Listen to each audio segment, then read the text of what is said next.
Aê! Olá, olá, olá! Boa noite! Boa noite! Rafão Santos novamente com você aqui. Pronto, tudo certinho. Esquema tudo pronto aqui. Vamos aguardar um minutinho. O pessoal tá entrando. Eu tô me arrumando. E quem entra primeiro? A minha mãe. Oi, mãe, seja bem-vinda. Vou contar uma história aqui, né, que a senhora tem muito a ver, né, na nossa vida. Muito bem, muito obrigado, mãe, por estar aí, por vir prestigiar esse momento. Eu sei que vai ficar gravado, guardado aqui, para que outras pessoas também vejam essa live, esse momento que eu vou contar de uma fase da minha vida que foi muito importante, porque foi um desafio, né? Então o nome desse momento é o maior desafio do início de tudo. Nossa, do início de tudo. Mas e o que tinha antes, e o que tinha... E não vale de nada? Sim, vale, mas foi uma preparação para que tudo continuasse, né? Então, eu vou salvar aqui, vou escrever o nome, tá bom? Enquanto isso, vai passando para o pessoal que eu vou salvar esse nome. O maior desafio no começo de tudo. Muito bem, e esse aqui eu vou fixar.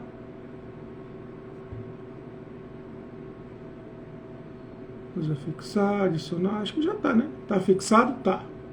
Pronto. Então, como eu sei que algumas pessoas vão ver isso aqui depois, porque isso aqui é uma série de lives, onde eu estou falando a respeito dessa jornada, né, chamada vida, e onde eu comecei fazendo uma primeira live, falando no dia 10/8, falando sobre lembranças de criança, onde eu coloquei uma postagem com um pequeno vídeo, falando um pouquinho, e depois falei aqui por 20 minutos, essas lives têm sempre 20 minutos, e depois eu falei do casado aos 18 e pai aos 19. Então, aqui é a continuação, porque é importante, porque no início dessa jornada, no início de tudo, né, houve uma grande situação na qual foi vivida e onde todos na família foi afetado, e foi algo assim, né, bem desafiador, e vocês já vão saber na medida que eu também passar aqui o aviãozinho para a turma toda, para darem aquela passada aqui no ao vivo, né? Porque eu também gosto de ter pessoas me ouvindo no momento que eu estou falando, mas bem, vamos fazer de qualquer maneira. Aí, então, passei os aviãozinhos, só me confirma, né? Então, tá me ouvindo aí? Tá chegando o áudio direitinho, minha voz tá legal. Deixa eu desligar o ventilador aqui. Pronto. De repente ficou mais silencioso, ficou me ouvindo melhor, né? Então, como é que foi esse grande desafio e ao que se refere esse desafio? Bom, eu vou mostrar aqui o estopim, né, desse desafio. Então aqui você tem ao centro o Rafael, com 2 anos, tem o meu pai e tem o meu sogro, o mestre Guido. Então, nesse começo, né, por que eu estou mostrando essa foto e por que esse foi o estopim? Com 3 meses de idade, né, o pequeno Rafinha, né, estava sendo observado pelo meu sogro. Então ele é uma pessoa assim, de uma observação tremenda, ele é um mestre marceneiro, né, foi a vida toda, e ele percebeu algo de diferente na respiração do Rafael. Ele falava, olha, tem alguma coisa muito estranha na respiração dele, não é uma coisa compassada, não é uma coisa que tenha um ritmo, né? Então tem alguma coisa errada. E aí com isso, né, ele falou, olha, eu acho que vocês deviam procurar uma especialista, né? Porque isso não é normal.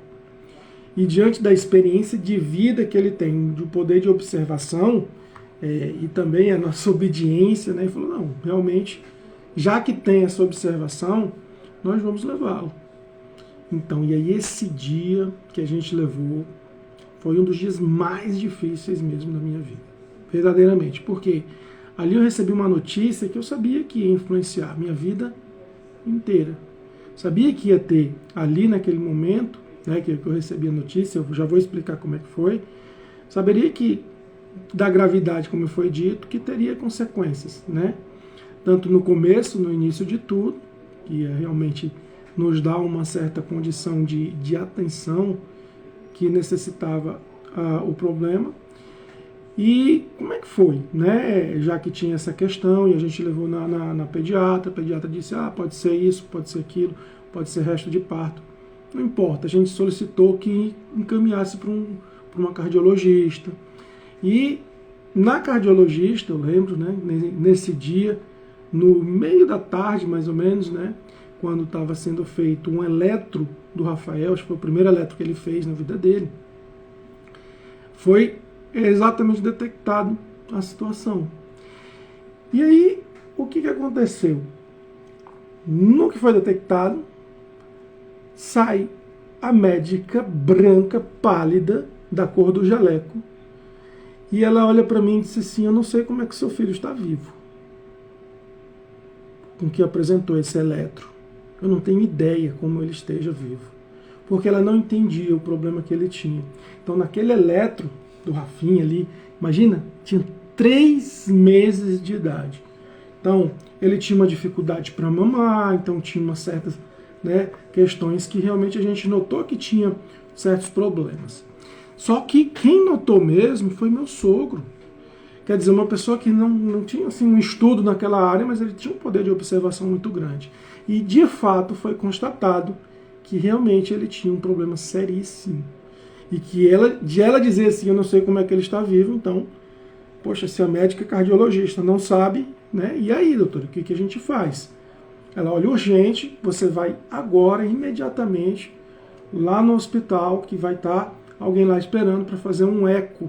Um eco naquela época não era tão simples quanto agora, mas já tinha uma certa tecnologia para se fazer. E aí nesse eco foi constatado o real problema que ele tinha. Agora, como é que pode um coração funcionar sem uma válvula e ele só estava vivo por outros 2 problemas? Porque o coração tem 4 cavidades, certo? 2 átrios, 2 ventrículos. Ventrículos, exato. E como ele não tem a válvula tricúspide, o que acontecia? O coração, a circulação do coração era feita, era misturada, né? Então o sangue oxigenado com o sangue que precisava, né, do oxigênio. E aí, com essa notícia, aí foi dado o laudo dizendo o que era, o que tinha acontecido. Aí a gente foi procurar uma especialista, né, a especialista em cardiopatia congênita naquela mesma semana. E o caso do Rafael é realmente, de fato, muito sério mesmo. Por que eu digo isso? Né, depois de algum tempo, depois já de operado, depois um pouco mais à frente, que eu ainda vou falar ainda o desenrolar, a cardiologista dele, né, pediu permissão para levar os exames dele para os Estados Unidos. Por quê? Porque lá eles não operavam crianças com esse problema que o Rafael tinha. Então, de tão sério que era. Então ela pediu permissão, eu falei, pode levar o que a senhora precisar, se for para ajudar outras crianças, outras vidas, e para que mude esse conceito, por favor, faça isso, né? Então, para você ter ideia da gravidade, então só tinha um caso aqui na cidade, em Fortaleza, que o rapaz já tinha 16 anos e que também tinha sido operado e tinha sido feito, né, um procedimento que foi um pouco diferente do Rafael, mas que foi um procedimento que também fez com que ele vivesse. Então essa foi a nossa esperança, quando essa doutora, a doutora Marilena Gondim, nos deu essa esperança, né? Então, eu já vou continuar. Deixa eu só dar um oi aqui para quem chegou. Cata, olá, querida Cata Carvalho, Fátima, Bia, Kellen, minha mãe tá aí, dona Cida. Então, e para quem está na live e para quem está vendo aí depois, né, também. Porque essa live também vai ficar gravada para que depois tenha uma continuidade no que a gente ainda vai fazer.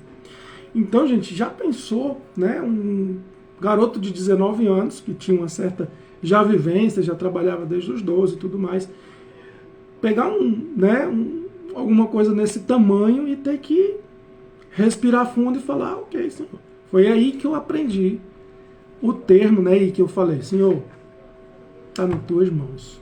Se for da tua vontade que ele viva para realmente desfrutar de uma vida, para desfrutar, obviamente, da nossa companhia e nós da dele, que assim seja feita a tua vontade. Não tinha o que fazer, a não ser entregar nas mãos dele. E aí, no desenrolar, isso foi com 3 meses de idade, detectado. E aí começou realmente, de fato, a ocorrer e a aumentar a questão da insuficiência. E aí, pouco tempo depois, já teve que fazer uma cirurgia devido à insuficiência do sangue, não fazer no bombeamento, não fazer, obviamente, a oxigenação como deveria.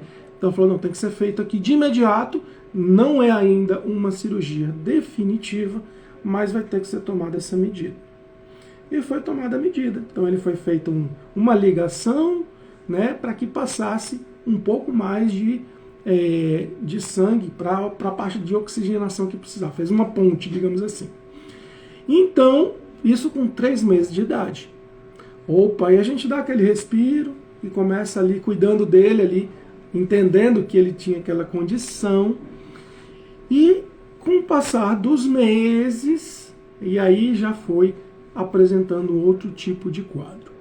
Que ele começou a ficar roxinho. Começava a ficar roxo, cianose, né? Acho que é o nome assim. Então ele ficava roxinho e apagava.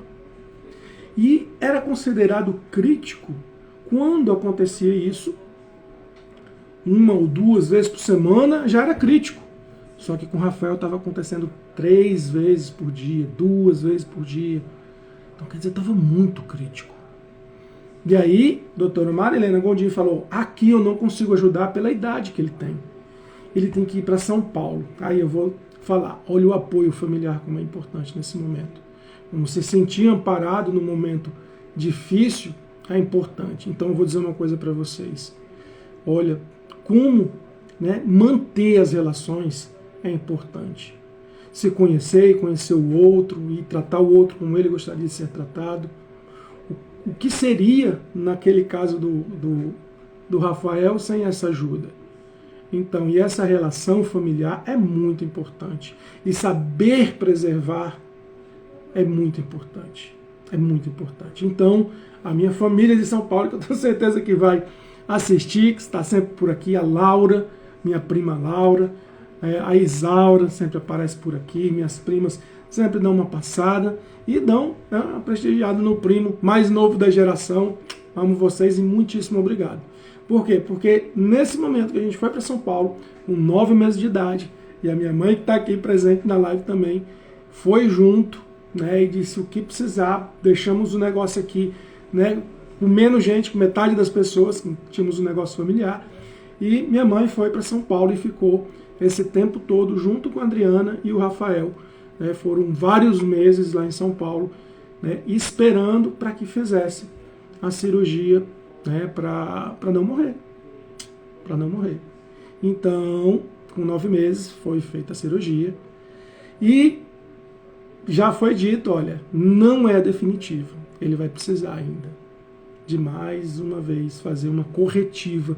De tão pequeno que ele era, não tinha condição de fazer algo que fosse duradouro, porque ele ia desenvolver, e nesse desenvolvimento possivelmente ia, né, dar problema. E foi o que aconteceu. Então ele retornou para casa, e aí com 9 meses, né, de idade, já tendo 2 cirurgias. E olha que interessante, hoje ele já tem 29 anos. E ele estava em Campinas, né, num emprego que ele pegou remoto, e ele foi convidado para ir para lá. E ele teve uma questão que precisou ir no cardiologista. E o que aconteceu? O cardiologista falou, cadê os seus exames para eu poder entender, né, o que aconteceu com você? Como ele estava longe, eu tive que escanear. Gente, eu escaneei mais de 250 páginas de exame do Rafael. Eu não tinha contado nunca, mas tinha assim um bolo desse tamanho e eu escaneei todas. Por que eu fiz isso, né? Ele falou, não pai, basta as recentes. Mas eu pensei, já que o mundo está digital, vamos fazer isso, filho, porque onde você estiver no mundo vai poder usar isso.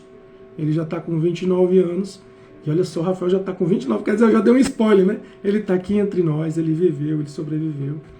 E já pensou uma criança, e eu estava olhando, ele nasceu em 93, até em 1995, ele tinha feito ali, pelo menos, no mínimo, uns 80 exames. Tá entendendo? Com 2 anos de idade. Então, como é que pode? Gente, mas por que eu tô rindo e tô feliz? Porque ele sobreviveu, ele realmente é um milagre de verdade. É um milagre da vida, não tem como explicar. Tem gente que por muito menos mesmo, tem gente que se vai. Então, e diante disso, depois de 9 meses, com 2 anos e meio, houve novamente a necessidade, aí ele já tinha uma idade, ele fez a cirurgia e daqui, essa foto aqui, por volta de 3 anos de idade, né?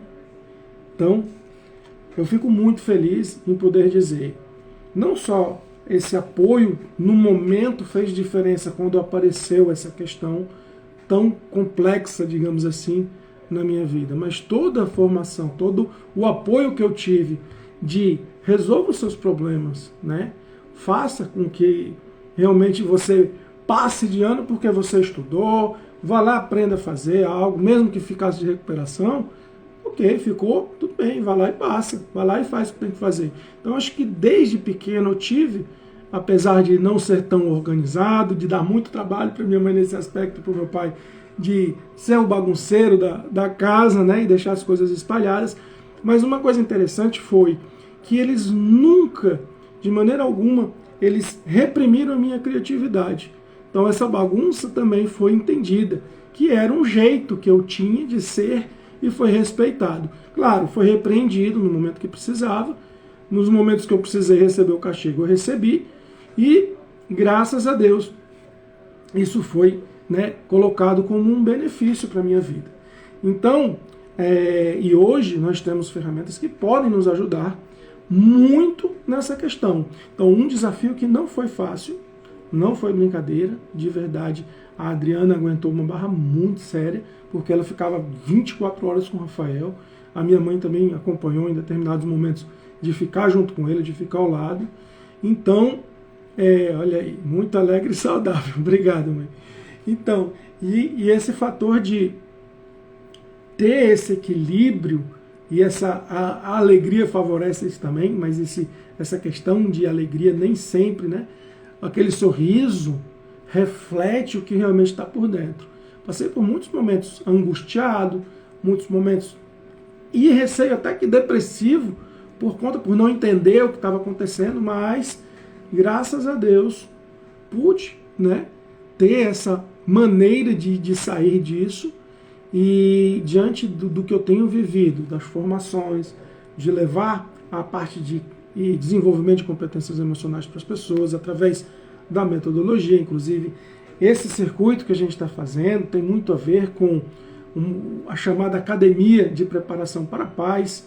Então eu tenho um grupo de WhatsApp que você pode entrar, aí na bio, lá no link tem um Linktree, você clica lá e você pode entrar nesse grupo.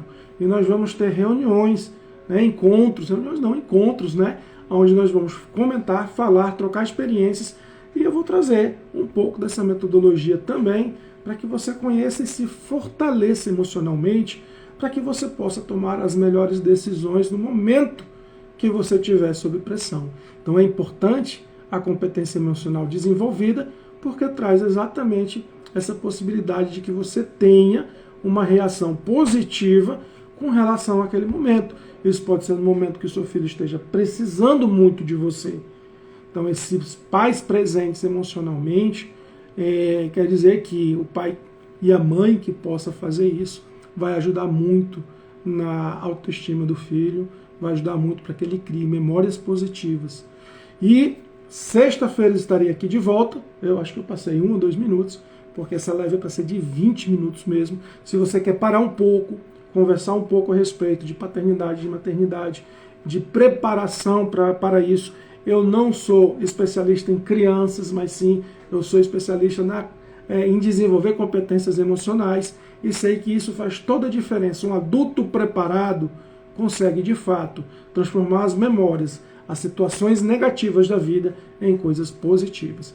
Quer saber um pouquinho mais? Eu contei lá na primeira live do dia 10/8 algo sobre o Cabo de Santo Agostinho, no qual o risco de cair, de morrer foi grande, e minha mãe me acolheu de uma forma que me deu um registro muito grande, que o que eles falam para mim realmente é para o meu bem.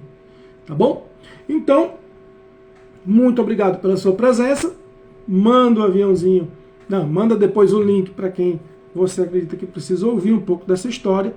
E olha, só uma última coisa. Gente, lá no hospital, a Adriana me contou, eu não vi, que tinham pessoas com problemas muito maiores, muito mais difíceis. E as crianças, algumas sobreviviam, algumas não. Mas a vida é assim, né? Às vezes não é do jeito que nós queremos, mas é porque tem um motivo para que aconteça, porque nós não estamos aqui para ficar, nós estamos aqui de passagem. Mas que essa passagem seja bela, seja extraordinária e que você, quando for, possa deixar aqui pessoas lembrando, né, do seu coração, no coração, o quanto você é importante, tá bom? Olha aí o José Carlos chegando aí lá de São Paulo. Aê! É o irmão da tia Lúcia. Muito bem. Então, gente, um grande abraço. Fiquem com Deus. E sexta-feira, 21 e 21, estamos aqui de novo, tá bem? Valeu, pessoal. Tchau, tchau.